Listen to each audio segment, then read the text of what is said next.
ترکی میں حالیہ دنوں میں آنے والے زلزلے نے بدترین تباہی مچائی ہے، جس میں نہ صرف ہزاروں لوگ اپنی جانوں سے گئے ہیں بلکہ کئی عمارتیں بھی زمین بوس ہو گئی ہیں۔ اس تباہی نے پاکستان بالخصوص کراچی میں ہونے والے بے ہنگم انفراسٹرکچر پر بھی سوال اٹھایا ہے کہ اگر شہر میں کوئی بڑا زلزلہ آتا ہے تو اس سے کتنا نقصان ہو سکتا ہے۔ پچھلے کوئی 150 سال میں کوئی ارتھکویک کی ہسٹری نہیں ہے، ٹھیک ہے، یہ سمجھنے کی ضرورت ہے۔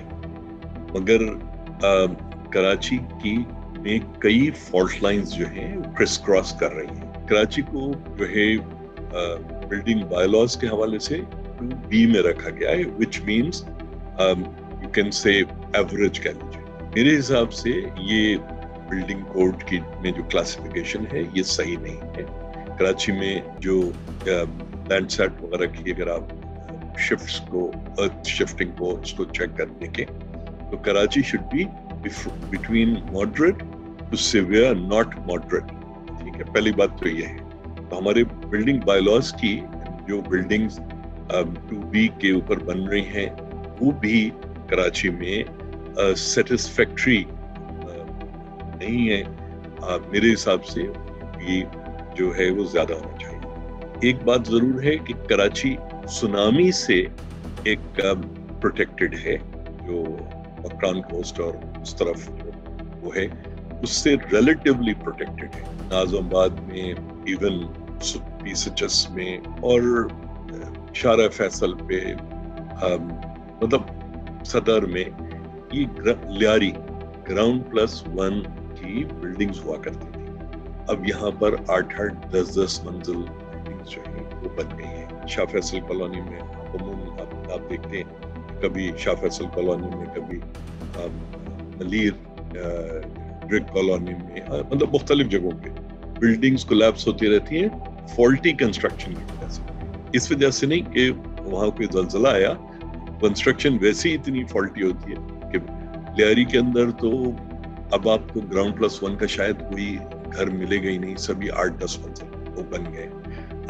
اسی طرح سے اگر آپ قیوم آباد دیکھیں، DHA اور کے نزدیک کورنگی نسلیر سے پہلے یہاں پر 80 گز کے پلاٹس تھے۔ یہ 80 گز کے پلاٹس جو ہیں یہ وہ لوگ تھے جن کو فیز 1 وغیرہ سے ریلوکیٹ کیا گیا تھا اور یہاں پر ان کو دیے گئے تھے۔ آج تقریباً ہر 80 گز کا پلاٹ جو ہے وہ 8 سے 10 منزل کی بلڈنگ بن گئی۔ اس طرح سے گزری میں آپ دیکھیں کہ چھوٹے چھوٹے سے پلاٹس کے اوپر 8-8 10-10 منزل کی بلڈنگز بن گئی ہیں۔ موسٹلی یہ بلڈنگز جو ہیں بغیر کسی بلڈنگ کنٹرول سپرویژن کے ہو رہی ہیں اور یہ دھڑا دھڑ یہ بلڈنگز بن رہی ہیں۔ ان کے اندر کسی قسم کی نقشے کی، اسٹرکچر کی، کسی قسم کی فاؤنڈیشنز کی سپرویژن یا کوئی قید نہیں ہے۔ 190 کلومیٹر کی جو فالٹ لائن اس نے موو کیا ہے ٹرکی میں ابھی زلزلے میں 7.8 7.6 کے زلزلوں کے نتیجے میں، تو تقریباً 3 میٹر کیا ہے۔ تو 2-4 انچ زمین نہیں کرتی۔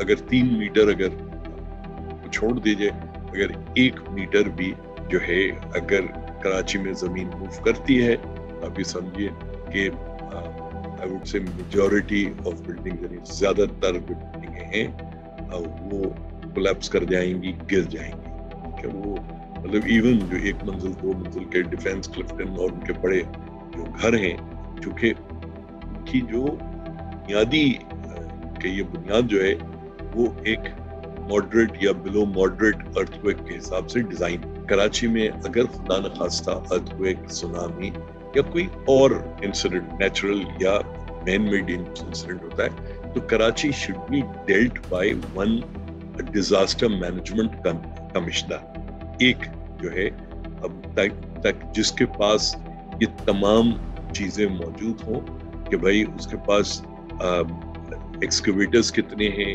بلڈوزرز کتنے ہیں، کنکریٹ کو بریک کرنے کے لیے، مطلب ریسکیو کے لیے جو نیومیٹک ہیمرز ہیں، جیک ہیمرز ہیں، وہ کتنے ہیں، فائر بریگیڈز کتنا ہے، پولیس رینجرز، مطلب وہ کراچی کے اندر ایک ایسا نظام ہونا چاہیے کہ in case of a disaster there is one commissioner جو کہ تمام چیزوں کا جو ہے کوآرڈینیٹ کر سکے اور جس کے پاس تمام تر اتھارٹی ہو۔ ابھی کیا ہوتا ہے، ابھی آپ صرف یہ دیکھیں ارتھکویک کو تو آپ کہ کہیں آگ لگ جاتی ہے تو جو 4 آپ کے پاس فائر ٹینڈرز ہیں وہ پانی ڈالتے ہیں پھر واپس بھرنے جاتے ہیں. میں جو اس بات کی بات کر رہا ہوں سینٹرلائزیشن کی, میں پولنگ آف ریسورسز کی بات کر رہا ہوں. ہمارے پاس ریسورسز موجود ہیں, ٹھیک ہے, ہمارے پاس بہترین ریسورسز نہیں ہیں, ہمارے پاس بہترین ٹریننگ نہیں ہے, مگر ہمارے پاس ریسورسز موجود ہیں. ہمارے پاس کسی بھی طرح کا جو ٹرینڈ عملہ ہے وہ موجود ہے. جو بلڈنگز بائی لاز کے حساب سے بن رہی ہیں, کراچی کی جیسے میں نے پہلے عرض کیا کلاسیفیکیشن ہے 2B میں. اگر آپ کسی بھی جیولوجسٹ سے اور اگر آپ اسپیشلی جو ارتھکویکس اور ان کو مانیٹر کرتے ہیں ان سے اگر کرائیں گے تو we are in a higher seismic zone than 2B. ٹھیک ہے, اگر آپ کسی بھی جیولوجسٹ سے اور اگر آپ اسپیشلی جو ارتھکویکس اور ان کو مانیٹر کرتے ہیں ان سے اگر کرائیں گے تو we are in a higher seismic zone than 2B. ٹھیک ہے, اچھا تو سب سے پہلے تو ہمیں اپنی کلاسیفیکیشن دوبارہ کرنی چاہیے. ہمیں کراچی کا جو فالٹ لائنز کا میپ ہے وہ پبلش کرنا چاہیے, پبلسائز کرنا چاہیے. ٹھیک ہے, کراچی کا جو سبڈکشن آرک ہے وہ مطلب یہ تمام چیزیں ان کے اوپر ہماری جو ایڈمنسٹریشن ہے, جو ہماری ایگزیکٹو ہے, ہمارے جو ان کی تعلیم ہونی چاہیے کہ بھائی یہ ایسے ہے. ٹھیک ہے, ایک بات. دوسری چیز, ونس یو آر سیٹسفائیڈ کہ کراچی کا سزمک جو زون ہے یا جو کلاسیفیکیشن ہے وہ صحیح ہے, اس کے بعد ہر بلڈنگ کی اسٹرکچرل انجینئرس کے تھرو اور اس کے جو ہے بلڈنگ کی جو ہے اسٹرکچرل انٹیگریٹی چیک ہونی چاہیے. اور اگر اسٹرکچرل انٹیگریٹی اس حساب سے نہیں ہے, ان بلڈنگز کے اونرز کو اس بات پہ کرنی چاہیے کہ ان کو ریسٹرنتھن کرو.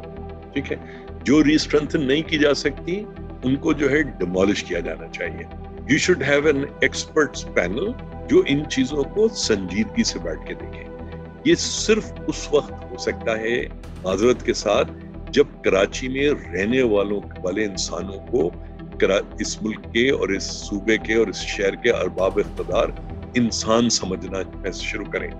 تو جب تک آپ مجھے بتائیے, میں آپ سے سوال کرتا ہوں, کیا کراچی میں کراچی والوں کو اس ملک کے ارباب اقتدار, اس صوبے کے ارباب اقتدار یا اس شہر کے ارباب اقتدار انسان سمجھتے ہیں؟ میرا جواب تو ہے نہیں.